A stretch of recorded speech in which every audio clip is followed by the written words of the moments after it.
भगवान श्री कृष्ण भगवान अपने राजमहल में बैठे धर्म नीति की चर्चा कर रहे थे।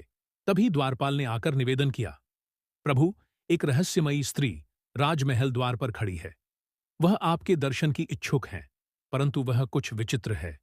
उसकी आंखें अजीब सी चमक से भरी हैं और उसके चारों ओर रहस्यमयी आभा दिखाई दे रही है। श्री कृष्ण मुस्कुराए और बोले, उसे हमारे समक्ष लाओ। कोई भी अतिथि द्वारा पर प्रतीक्षा न करें। कुछ क्षणों बाद वह स्त्री दरबार में प्रविष्ट हुई। वह अत्यंत सुंदर थी। उसके लंबे काले बाल उसकी कमर तक लहराते थे। आंखें गहरी और सम्मोहक थीं। उसके वस्त्र रत्न जटिल थे और उसकी पूरी देह है एक अद्भुत दिव्या निकल रही थी। परंतु वह उपस्थित सभी लोग उसके सौंदर्य में नहीं, बल्कि उसकी रहस्यमयी उपस्थिति में उलझे थे। श्री कृष्ण ने उसकी ओर देखा और कोमल स्वर में पूछा, देवी, स्वागत है। कृपया बताइए, कौन है आप? द्वारका पधारने का क्या कारण है? वह स्त्री मंद मुस्कान के साथ बोली, हे द्वारकाधीश, मेरा नाम यक्षिणी है।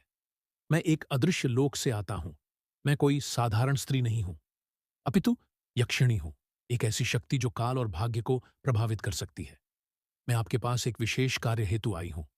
श्री कृष्णा ने ध्यान से उसकी बात सुनी और बोले, यक्षिणी, तुम जो भी कहना चाहती हो, निसंकोच कहो। यदि यह कार्य धर्म और सत्य से जुड़ा है तो मैं अवश्य सहायता करूंगा। यक्षिणी गहरी सांस ली और कहा, प्रभु, मैं एक श्राप से बंदी हुई हूं। एक समय की बात है जब मैं देवलोक में निवास करती थी। मेरी सुंदरता और शक्तियों के कारण अनेक देव और गंधर्व मुझे पाने की इच्छा रखते थे, परंतु मैंने किसी को स्वीकार नहीं किया।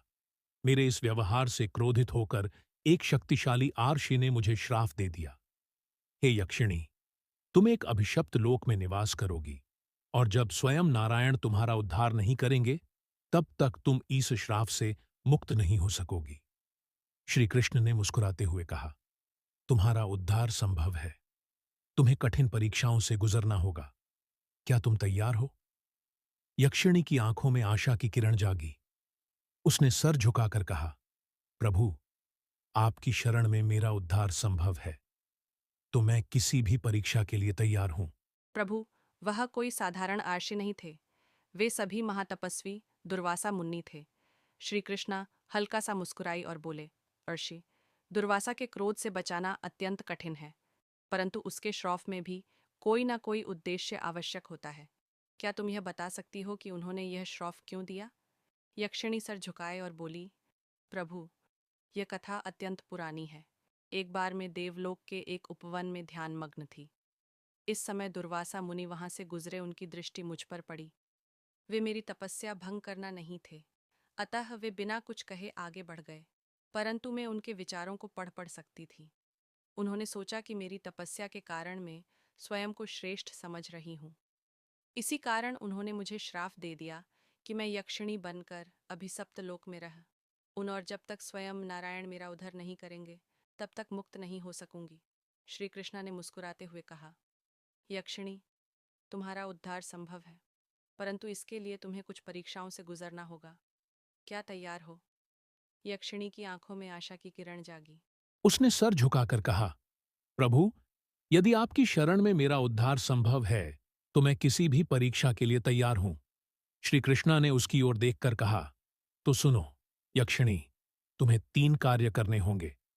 पहले, तुम्हें अपने भीतर के अहंकार को पूरी तरह त्यागना होगा।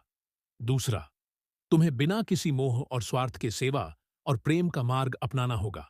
और तीसरा, तुम्हें एक विशेष स्थान पर जाकर कठिन साधना करनी होगी, जहां स्वयं ब्रह्मा विष्णु महेश की शक्तियां प्रकट होती हों।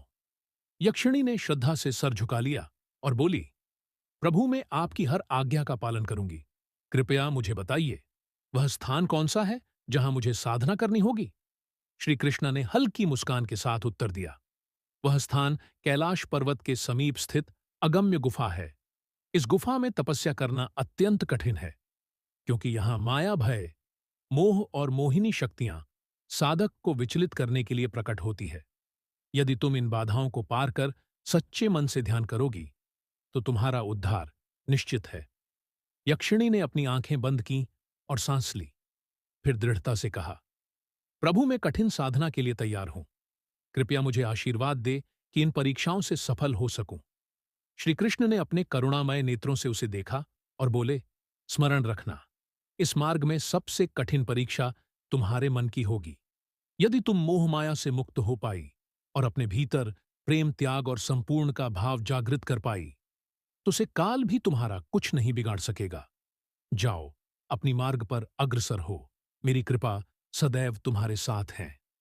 यक्षिणी हाथ जोड़कर भगवान श्री कृष्ण को प्रणाम किया और वहां से प्रस्थान किया। अगम्य गुफा की यात्रा यक्षिणी कैलाश पर्वत की ओर चल पड़ी। मार्ग कठिन था। पहाड़ों की ऊंचाइयों पर ठंडी हवाएं उसे रोकने का प्रयास कर रही थीं, परंतु वह दृढ़ता, निश्चय के साथ आगे बढ़ती रही। अंततः कई दिनों की यात्रा पक्ष वह उसे रहस्यमयी अगम्य गुफा तक पहुंच गई। जैसे ही उसने गुफा में प्रवेश किया, एक रहस्यमयी आवाज गूंजी और कहा, कौन हो तुम जो इस स्थान पर आए हो? क्या तुम जानती हो कि यह स्थान केवल उन्हीं के लिए है जो अपनी सीमाओं से परे जाकर सत्य प्राप्त करना चाहते हैं? यक्षिणी ने साहस के साथ उत्तर दिया, मैं अपने श्राप से मुक्ति अपने और श्री कृष्णा के आदेश का पालन करने आए हूं। मैं सत्य और मुक्ति की खोज में हूं। सभी गुफा के भीतर एक दिव्य प्रकाश प्रकट हुआ और 3 शक्तिशाली यक्ष वहां प्रकट हुए। उनमें से एक ने गंभीर स्वर में कहा, यदि तुम यहां आई हो तो तुम्हें हमारी 3 परीक्षाओं से गुजरना होगा। यदि असफल हुई तो इस गुफा से कभी बाहर नहीं जा पाओगी।